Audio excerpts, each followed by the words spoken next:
Alright, part two, we're back. So yeah, speaking of DJ Hero, actually I'm gonna do a playthrough of the first game since I picked it up on PS3 and I haven't played through it on there yet. So I'm gonna go ahead and do that so I can get the trophies for that since I haven't played through it yet. Um, what else? I guess before I go into what I've been playing, last time I talked about stuff I picked up and stuff, and like here's the so yeah I forgot that. Oh, actually, I guess I was reminded in the comments afterwards that Tekken Hybrid is coming out with Tekken Tag HD, which I'm totally picking up. I forgot about it because it wasn't on my list. But it's in November, man. And it's like there's so many games in November. It's like King of Fighters 13 had to get moved to November, so it's like there's so many games in November, and I was like, ah. I've been trying to buy like one game a month, so it's like November for me is like I'm gonna like totally just like splurge it out and like buy whatever. I don't care. Like I have to get that game because it has like an awesome like CD bundle with a limited edition, and I already have like the like straight up like imported from Japan like Tekken Tag Tournament soundtrack. So like I'm just gonna put like this song on here that I think is awesome, and everybody else probably does. I'm gonna put that in my video thingy. I'm gonna make a video and be like, this is why I'm pre-ordering the limited edition, so I can get an awesome version of this track. And after everybody hears it, and they're like, oh yeah, that awesome track, they'll be like, yep, I know, because it's so awesome. But yeah, I would go like on this whole tangent and rant thing about the whole like PS2 games on the PSN now and how it's like I'm happy it's there, but in principle I cannot like support them and buy them because it's just like PS1 games you can play on your PSP. However, the Vita's not out yet, so I'm still up in the air on if I should rebuy some of these games because that to me is the like the bar of like if I rebuy a game I already own, because like if I have it on console and it's coming out again on a handheld, I'll go ahead and pick it up, then I can play it anywhere like for the end or till the end of time, whatever. So yeah, 'cause like I have Chrono Trigger. I don't have that on like a console, so but I don't feel like I need to buy it on PSN because I already have like the superior portable version, so it's like whatever. It would be nice to play it on like a full screen. Actually, I already have the PS1 version. Never mind. I have the Final Fantasy anthologies or whatever it's called, anniversary collection anthologies, whatever. So actually, I have that. I don't need to rebuy it again on PSN. And then like Splinter Cell, I have all those again. I don't need to get the HD version that has like no online, even though the servers are probably not online anymore. Though I'm sure the PC version probably has like servers where you can play the Spice Race Mercenaries, which is one of the things I hate in HD remakes is like when they take out like the online features that were so cool in like the original. Okay, I said I wouldn't get into this, but I'll save it for another time because I had like a series of like rants planned of like the whole how like Sony's thing was like, or their like whole slogan of play dot believe. I was gonna be like don't dot believe and like just going around about it, but I'll save that for later.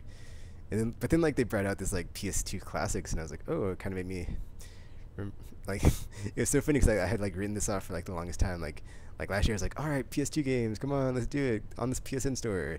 And like this like is like the year I just like stopped caring, like gave up about it because I remember on the podcast, which is like aimlesspodcast.com, like Tactical like said something about, well, they all had to be like re-releases or rewrites or something, and I was like, whatever, that's cool. Well, that's what I said last year, but then like this year I was just like, whatever, it's not gonna happen. I gave up on it, and then like out of nowhere they finally come out with it, and then it's like had they said this like sooner, I'd been like more happy, but now it's like I'm just over it, so it's like whatever. I mean, it's cool, but I'm kind of like in principle I still cannot like do that until I had like if I can play these games on a PS Vita, I'll totally pick them up because that will be like the like essential version, and I can just play them anywhere. It'd be even more awesome if there's like a HD out from like the Vita to like some TV.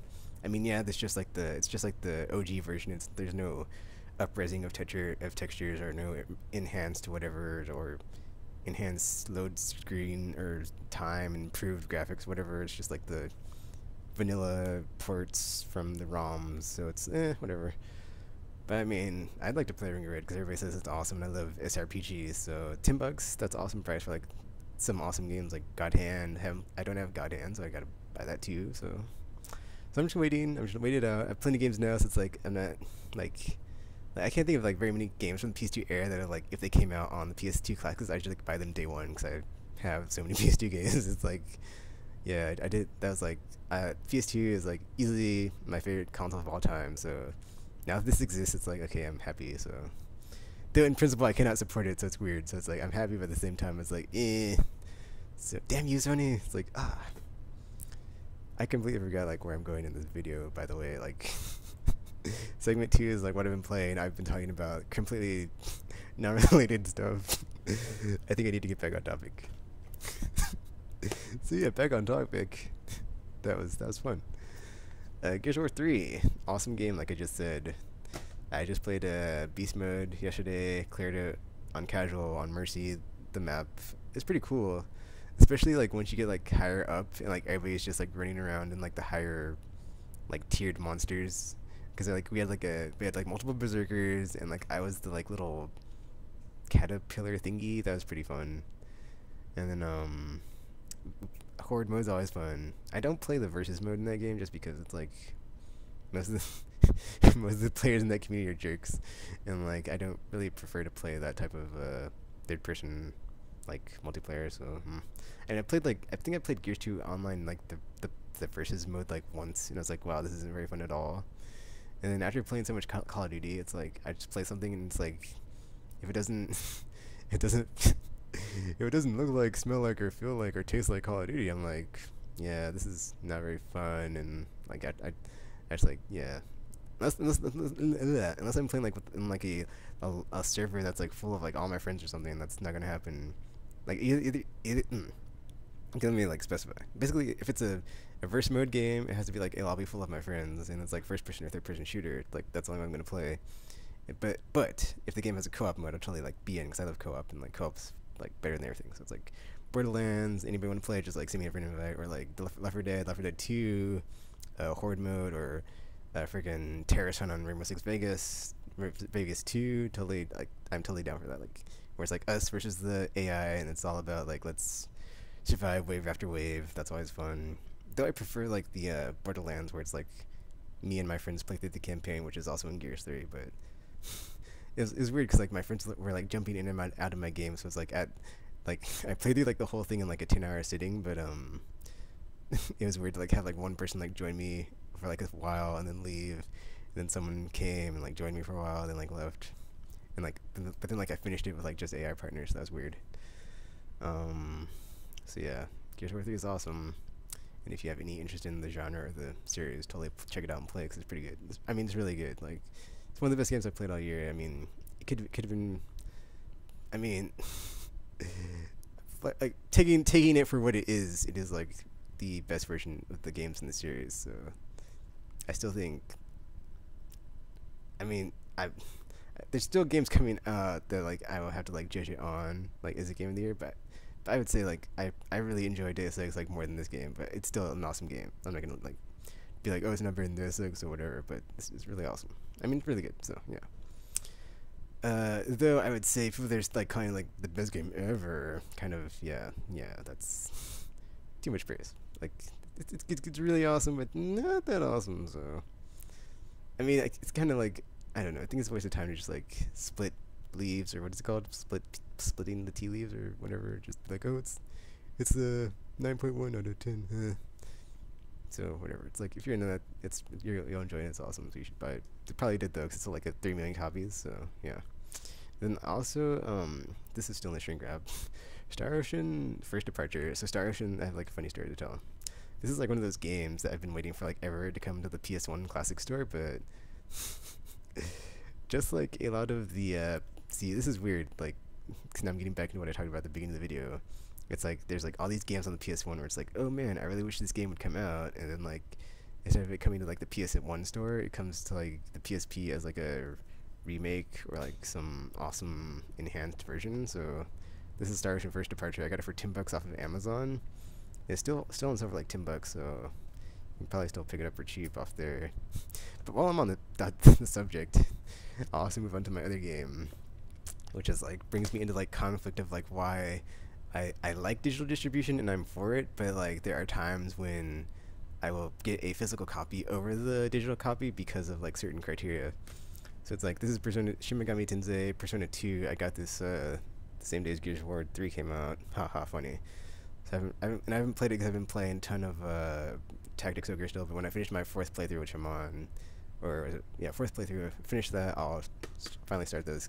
Because I have like I think I have like all but one of the Persona games, and I haven't played any of them all the way through. So I'm kind of that's a bad taken. So yeah, but like anyway, this came with the bonus mini soundtrack, and you could also buy off the PSN store for like the same price. But it's like one of those things where it's like the physical copy comes with like something awesome, or not awesome, but like comes with like a little thingy extra where it's like, oh, I'll get that over the digital version because it's the same price. So it's like the same thing with like taking hybrid. If it's like it comes with the game and the soundtrack, then of course I'm gonna get the game and the soundtrack over just like the game. So it's like, yeah, I prefer digital copies, but there's like always a way that physical copies will draw me in to like pre-order them and buy them. Even though I wish like all my games were like physical because they take up so much space. It's like, oh, I wish they like all disappear and they're like in a cloud somewhere. I could just like hook it into my brain like the Matrix and play it in my sleep, and that'd be awesome. But as we know, that does not exist yet. And as I'm on this tangent, let me just like continue real quick before I get into the other game I've been playing, which was just Tactics Ogre, which is just like a repeat of what I said last month of, oh, it's awesome. So, but that whole Siri, whatever it's called for the Apple iPhone thing, like I totally called that on like another video someone had on YouTube. They're like, how do you guys think technology in the future, like if you go to Locker Gnome, that dude's channel, I think that's what it's called, Chris Perillo, like he had some video about how do you think technology in the future is gonna change our lives, whatever. And like I'd been watching a ton of Star Trek Enterprise on Netflix, and like okay, I'm getting towards like the time limit, so I'm trying to like get this where I can like say it in like very short words. Okay, so like the linguistics lady and how she has like her little like universal translator thingy, I was all like, oh dude, okay, think about this. Okay, so if you had like some sort of like, I'm pretty sure like we're like somewhat close, if not like there, to having like universal translator Babelfish, Hitchhiker's Guide to the Galaxy tablet phone thing in your hand that you can like take anywhere and be like, see, what I hope they don't do is like where it's like on Star Trek and like every time you say something you have to say computer and then like say it, or like it's like the connect and it's like connect blah blah blah. It's like you just say it and it doesn't like have to be, you don't have to like address some sort of like you're not addressing an inanimate object like block of wood. I'm talking to you. That is just so silly to me. I'm just like that shouldn't be the way. So I'm hoping this like it is like with the iPhone, you just like say it and it's like recognizing your voice. But anyway, I'm sorry. That makes me laugh. So you're like, okay, so you're like, hey, I lost my train of thought. But basically, that would be like, that'd be like super awesome to where it would be like if you could like tear down like all language barriers like across the planet, and like everybody could just like talk to people with like just their little handheld communicator. It's kind of like it's kind of like in Mass Effect. Not to bring up Mass Effect, but for reals, like in Mass Effect, there is like I think there's like micro machines or something where it's like, or they inject something in. I had to look at the codex entry, but that's kind of how it works. How everybody's like, that's like why there are no like aliens you went into and they're like, blee blar blar blee blar blar blar, and you're like, oh really, ha ha ha. Or in or in Nice Little Republic, how like you run into the Twi'leks and they're like, he shall refer to Rosh, and you're like, and I'm speaking human back to you because you understand me, because we all know basic or whatever the language based on like all the currency trade and all that stuff. I'm sorry, I'm like in like crazy sci-fi world of like everybody talking the same language. But okay, back to topic. Universal translator in the palm of your hand, that'd be super awesome. And then also it made me think of the episodes of like X-Men old school cartoon, which is on Netflix, which you should check out. Okay, there are like two multi-part mini part episodes or mini series within the episode where it's like, I think one of them is Days of the Future Past, where Bishop goes back in time. God, I feel like such a nerd right now. And the other one is like when Cable comes back in time to intercept Bishop. And he has like this computer cube, which I always thought was like the coolest thing when I was a kid. But basically, I think it's also going to be like that, where it's like you have like some sort of like super optimized like computer software thingy that is like super small and like powerful, and then like it's like near sentient level, and you're just like, well, you don't say computer, but like I said, you just like say something and you're like, okay, I'll come back with this because I'm just like, I need to like get my thoughts together because I'm just about to like break into laughter. So I'll be back. I do this with the part 3 of this very weird chatting with Tegan.